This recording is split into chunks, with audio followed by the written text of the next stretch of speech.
코로나 팬데믹 비대면 시대를 뚫고 나가는 거룩한 저녁 묵상.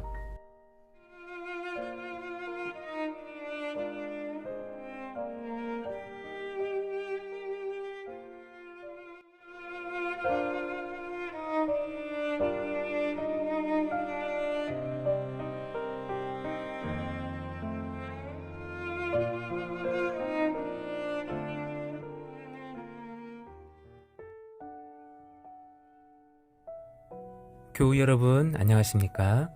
9월 24일 금요일 밤입니다. 여러분들은 추석 명절을 어떻게들 보내셨나요? 오랜만에 만나는 식구들과 함께 즐거운 시간도 보내고 비록 여러 가지 상황들로 인해 만나지 못했더라도 서로를 위한 사랑의 마음들을 잘 나누는 시간이 되었으리라 믿습니다. 그렇게 못내 아쉬운 추석 명절이 끝이 나고 모두가 일상으로 돌아온 오늘 하루도 모두들 정말 수고 많으셨습니다. 오늘 우리는 사도행전 20장 7절부터 12절까지의 말씀으로 우리에게 주신 하나님의 은혜들을 나누고자 합니다. 제가 봉독하도록 하겠습니다. 그 주간의 첫날에 우리가 떡을 떼려 하여 모였더니 바울이 이튿날 떠나고자 하여 그들에게 강론할세 말을 밤중까지 계속하매 우리가 모인 윗다락에 등불을 많이 켰는데 유두고라 하는 청년이 창에 걸터 앉아 있다가 깊이 졸더니 바울이 강론하기를 더 오래 하매 졸음을 이기지 못하여 3층에서 떨어지거늘 일으켜보니 죽었는지라. 바울이 내려가서 그 위에 엎드려 그 몸을 안고 말하되 떠들지 말라 생명이 그에게 있다 하고 올라가 떡을 떼어 먹고 오랫동안 곧 날이 새기까지 이야기하고 떠나니라. 사람들이 살아난 청년을 데리고 가서 적지 않게 위로를 받았더라. 아멘. 말씀 속 사도 바울은 이튿날 다른 곳으로 떠나야 함에도 불구하고 늦은 밤까지 복음을 선포하는 강행군을 하고 있습니다. 보통 여행의 마지막 날 밤은 다음을 위해 편히 쉬거나 여행을 정리하는 밤으로 무리하지 않기 마련인데 바울은 날을 새며 예수님의 복음을 전하고 있습니다. 이러한 사도 바울의 모습 속에서 우리는 다윗의 고백이 생각납니다. 주의 말씀이 송이꿀보다 더 달도다. 여러분에게도 주의 말씀이 송이꿀보다 더 달게 느껴지신 적이 있으실 겁니다. 바로 말씀 속 주님과의 만남이 있을 때 우리는 말씀이 달게 느껴집니다. 하지만 말씀을 단순히 글자로만 듣거나 성령을 통해 나를 향하신 주의 음성으로 듣지 않는다라면 말씀을 듣는 것도 때로는 힘들 때가 있습니다.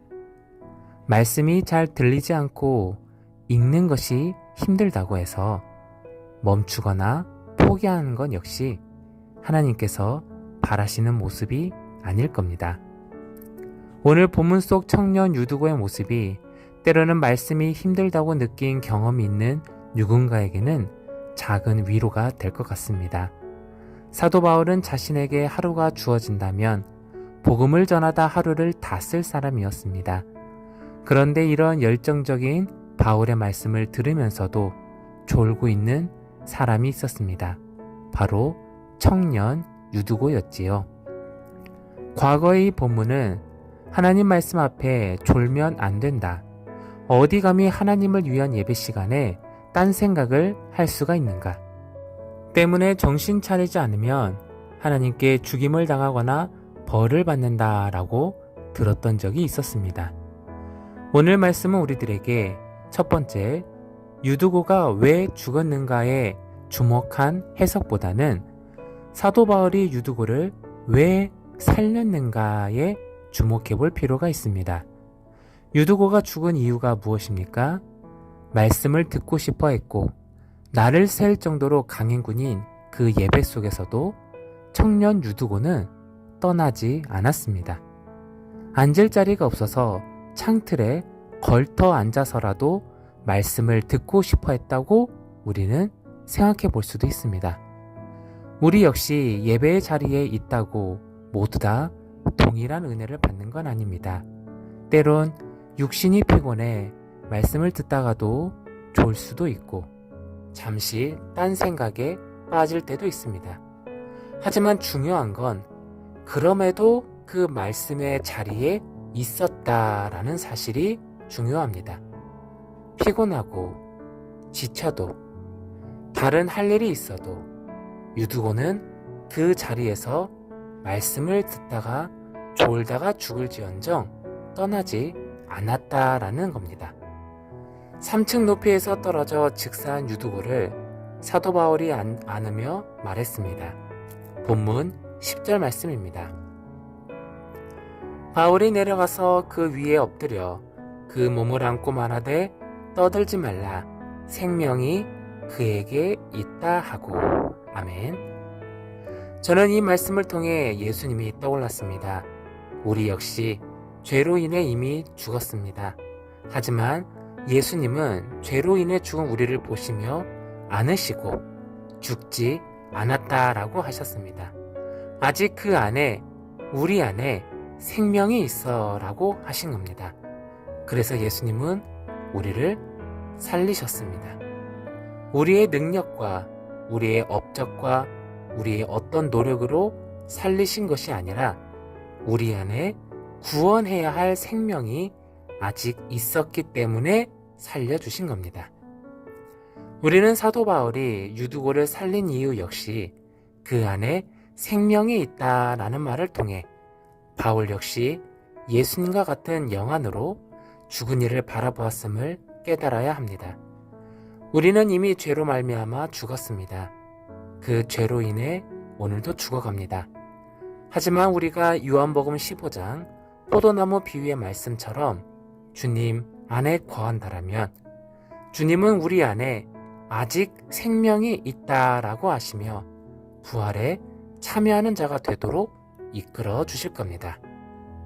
오늘 말씀은 두 번째, 보이는 모습이 전부가 아니다라는 은혜를 줍니다. 비대면 시대로 인해 주일날 각 가정에서 TV나 스마트폰으로 예배를 드리고 있지만 교회당 안에 앉아 예배 드릴 때의 집중력이나 은혜를 나누기가 쉽지가 않습니다. 어떤 분들은 예배의 모습들을 잃어버렸습니다 라고도 말씀하십니다.